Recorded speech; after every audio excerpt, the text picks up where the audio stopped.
You might not know a thing about genealogical records, you might be a professional genealogist, or maybe you're somewhere in between, but I can assure you there's not a single genealogist out there, no matter how seasoned or skilled, that knows each and every record collection in existence. And that's because millions of new records are made available every single day.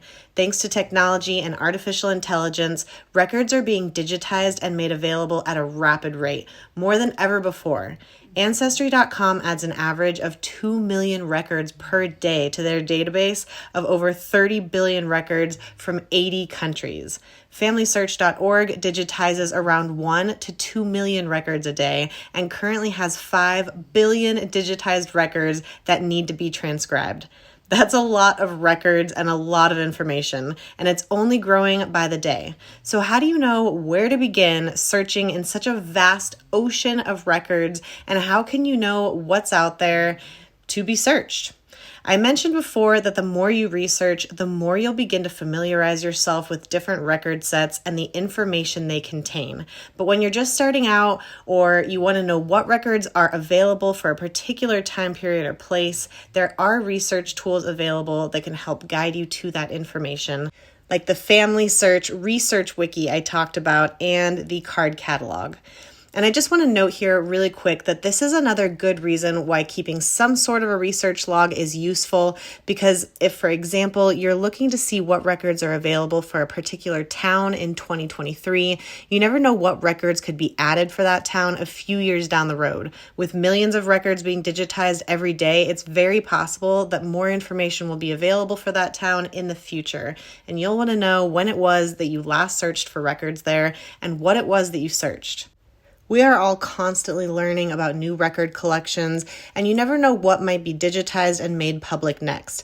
And that's why it's important more than ever to narrow the focus of your research to one research question at a time, so you can then identify what records are available that will be relevant to your research question, where you can locate them, and how to access them.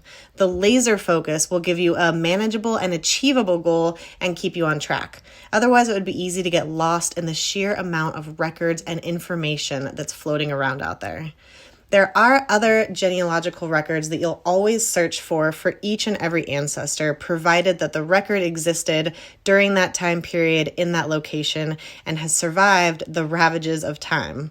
Those records are, number one, vital records, the birth, marriage, and death records. And depending on the time period, some of these records will be restricted due to privacy laws, so you may or may not have luck there.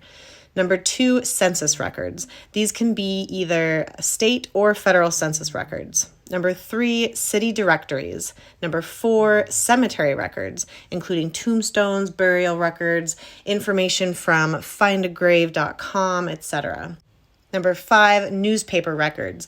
You can find all kinds of information in newspapers. They were essentially the Facebook of their time, where you could learn all about what was happening around town, from who was selling their cows to who was holding the latest soiree to which local grocer was trying to poison his wife, along with birth and marriage announcements and obituaries. Newspapers do a great job of filling in the blanks and giving a more complete picture of your ancestors' lives.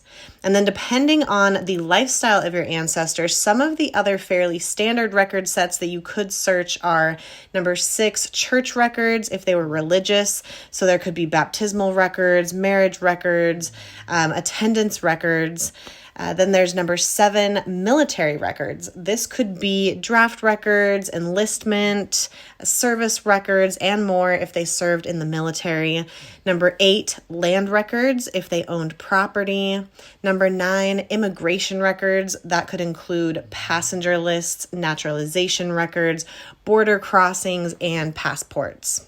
And number 10, will and probate records for the dealings and distribution of estate after the death of an ancestor. Not all of these records are going to be available online. Not all of them will be held at the same level.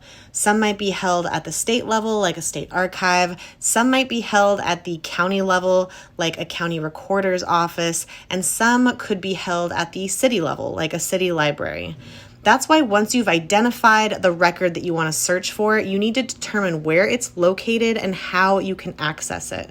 So as I've said, if you have absolutely no idea what records to begin with or where to start searching, FamilySearch Wiki can be a great way to get some useful information that should guide you along to the next steps. For example, if you want to learn about birth records, you can type that in here and get a detailed explanation on what information you can find in these records, where they're kept, how you find them, privacy restrictions, all kinds of helpful information when you're just getting started.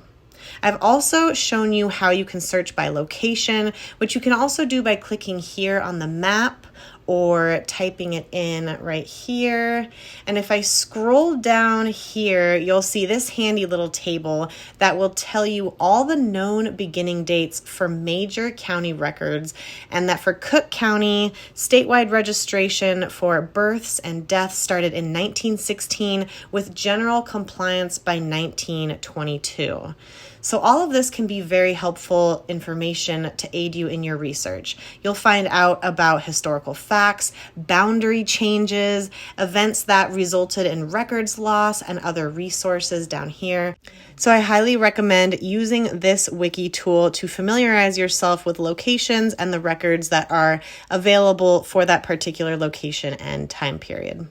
You can also search the FamilySearch catalog of genealogical materials right here. As you can see, you can search their catalog by place, surnames, titles, author, subjects, and keywords.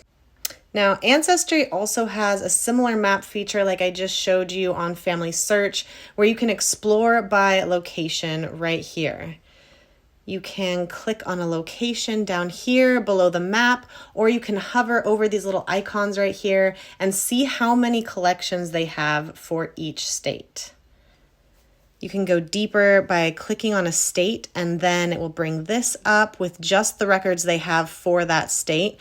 You'll see the title and the collection and the number of records here, and you can explore that way, or we can exit out and go back to the map and search another area like Europe, for example. To access the card catalog on Ancestry, you go up here, click on search, and then card catalog, and that's where you can then search their collections by title or keyword. So you could search by location here if you like. We could type in Cook County. You can change the sort by if you want to change it from date added to date updated or record count, for example. And then over here to the left, you can filter these results even further by record type. You could drill down by location, filter it by date. So start playing around with these features and just getting comfortable using them. Your goal is to conduct reasonably exhaustive research by collecting all of the records that relate to your research question, correlate all of that evidence, and draw your conclusion so you can take what you found and move on to your next research question as you build and grow your family tree. Collect as many records for your ancestors as possible. Ideally, you'll conduct reasonably exhaustive research on an ancestor and their family before moving on to the next generation. That will ensure that you're building a solid foundation for your tree. But for each ancestor, you'll be collecting the standard low-hanging fruit records and the more obscure records that will add even more color and depth to their lives. You want to create the most complete picture as possible. Now that you've done the work to get where you are, you have compiled your family history items, you've gone ahead and started building your family tree, you might have gone through some of your old family photos and digitized some of them. Now you're ready to start researching and building that family tree out even further. You've identified your research question, you've got your research plan mapped out, and you're ready to start digging for some clues. It's time to get to researching, my fellow detectives. I'd love to hear in the comments below what research questions you're going to be working on first. Next week, I'll start going over these records in more detail, sharing some historical context on the various collections and how they can be accessed and searched, along with some other tips and tricks. So until then, thanks for watching, good luck, and happy hunting.